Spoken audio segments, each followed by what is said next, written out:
మిగతా గ్రామీణ ప్రాంతాల్లో ఉన్న 9 జిల్లాలలో ఫిబ్రవరి 3 తారీఖు నాడు మహబూబ్నగర్ జిల్లాలో మొదలుపెట్టి ప్రతిరోజు ఒక జిల్లాలో ఒక్కొక్క 1,00,000 మందితోని దీనికి వ్యతిరేకంగా పెద్ద ఎత్తున బహిరంగ సభలు చేద్దాం. 9 జిల్లాలు నేను పర్యటన చేస్తా. ఫిబ్రవరి 3 తారీఖు నాడు మొదలుపెట్టి 9 జిల్లాలల్లో నరేంద్ర మోడీ గారి యొక్క చట్టం రైతు కూలీలను కట్టు బానిసలుగా మార్చడానికి చేస్తున్న ప్రయత్నాన్ని తిరస్కరిస్తూ 9 జిల్లాలల్లో పెద్ద ఎత్తున సభలు పెట్టాలి. ప్రతి సభకు ఒక మంత్రికి బాధ్యత ఇచ్చి 9 సభల నిర్వహణ కూడా దీన్ని ముందుకు తీసుకెళ్ళాలి. ఈ నిర్వహణ బాధ్యతను సమన్వయ బాధ్యతను పొంగులేటి శ్రీనివాసరెడ్డి గారిని తీసుకోవాల్సిందిగా నేను చెప్తున్నాను. టోటల్గా పర్యవేక్షణ ఈ అన్ని కార్యక్రమాల పర్యవేక్షణకు ఈరోజు మహేష్ కుమార్ గౌడ్ గారు, బట్టి విక్రమార్క గారు, అక్క మీనాక్షి నటరాజన్ గారు వీళ్ళు ముగ్గురు టోటల్ కార్యక్రమాలను పర్యవేక్షిస్తారు. ఈ కార్యక్రమాలకు రాష్ట్ర స్థాయిలోనే కాకుండా జాతీయ స్థాయిలో సోనియా గాంధీ గారు వస్తే అత్యంత సంతోషపడే వ్యక్తిని. ఎందుకంటే ఈ చట్టానికి రూపకల్పన చేసి ఈ చట్టాన్ని మనకు అందించింది శ్రీమతి సోనియా గాంధీ గారు.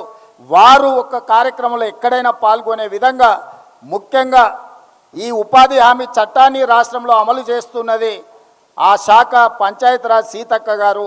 సీతక్క గారి నియోజకవర్గ ప్రాంతంలో పెద్ద బహిరంగ సభ పెట్టి సోనియా గాంధీ గారు, రాహుల్ గాంధీ గారు, లేకపోతే ప్రియాంక గాంధీ గారు ఎవరో ఒకరిని ఆ సభకు మొట్టమొదటి ప్రాధాన్యత శ్రీమతి సోనియా గాంధీ గారు. వారి ఆరోగ్య పరిస్థితి సహకరిస్తే వారిని తెచ్చే విధంగా, లేకపోతే ఖర్గే గారు, రాహుల్ గాంధీ గారు, ప్రియాంక గాంధీ గారిని తెచ్చే విధంగా మీ నియోజకవర్గ ప్రాంతంలో 1,00,000 మందితోటి ఈ చట్టాన్ని రద్దు చేయడానికి నరేంద్ర మోడీ మీద యుద్ధం చేయడానికి కార్యక్రమాన్ని రూపకల్పన చేసుకోవాల్సిందిగా నేను వారికి సూచన చేస్తున్నా. ఇట్లా అన్ని రకాలుగా మనం ఈ కార్యక్రమాలను ఫిబ్రవరి 13 తారీఖు లోపల చేసుకుంటే ఫిబ్రవరి 1కి ఈరోజు బడ్జెట్ను ప్రవేశపెట్టబోతున్నారు.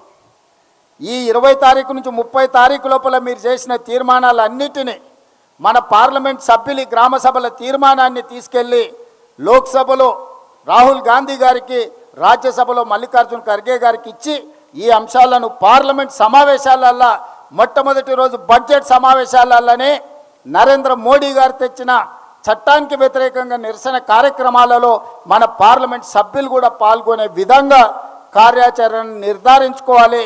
దానికి ఏఐసిసి ఇన్ఛార్జ్ గారు, డిప్యూటీ సీఎం గారు, అదేవిధంగా పిసిసి అధ్యక్షులు సమన్వయం చేసుకొని జాతీయ స్థాయికి కూడా మనం అనుకుంటున్న కార్యాచరణని వాళ్ళకు అందజేయాలి.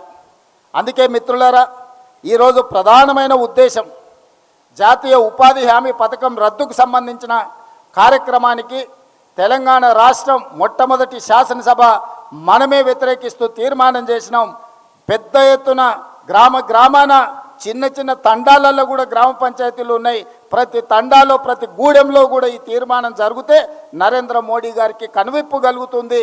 ఈ చట్టం పునరుద్ధరించే వరకు విశ్రమించని పోరాటం మనం చెయ్యాలి.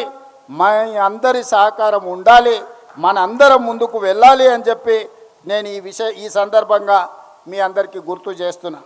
అదేవిధంగా మున్సిపల్ ఎన్నికలు కూడా రాబోతున్నాయని ఎన్నికల కమిషనర్ సమీక్ష చేస్తున్నారు.